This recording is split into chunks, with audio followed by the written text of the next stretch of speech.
Lyca production Subaskaran மற்றும் red Jain movies தயாரிப்பில் உலகநாயகன் கமல்ஹாசன் நடிப்பில் பிரம்மாண்ட இயக்குனர் சங்கர் இயக்கத்தில் இந்தியன் 2 உலகமெங்கும் வெற்றி நடை போடுகிறது.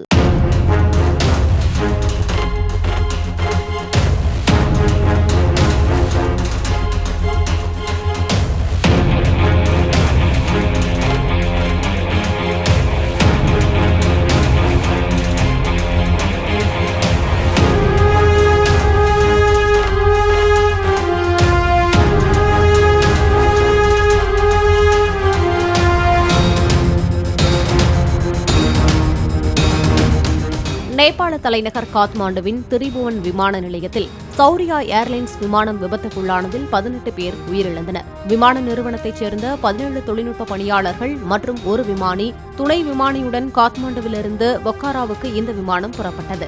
ஓடுபாதையில் வேகமாக ஓடி டேக் ஆஃப் ஆன சில வினாடிகளில் திடீரென்று கீழே விழுந்து நொறுங்கி தீப்பிடித்தது. இந்த விபத்தை அடுத்து விமான நிலையம் மூடப்பட்டு தீயை அணைக்கும் பணியில் தீயணைப்புத் துறையினரும் மீட்புக் குழுவினரும் ஈடுபட்டனர். படுகாயத்துடன் மீட்கப்பட்ட விமானி மனிஷ் சக்கியா சிகிச்சைக்காக மருத்துவமனையில் அனுமதிக்கப்பட்டார். தீயில் கருகி உயிரிழந்த நிலையில் துணை விமானி மற்றும் 17 பேரின் உடல்கள் மீட்கப்பட்டன. விபத்து குறித்து விசாரணைக்கு உத்தரவிடப்பட்டுள்ளதாக அதிகாரிகள் தெரிவித்தனர்.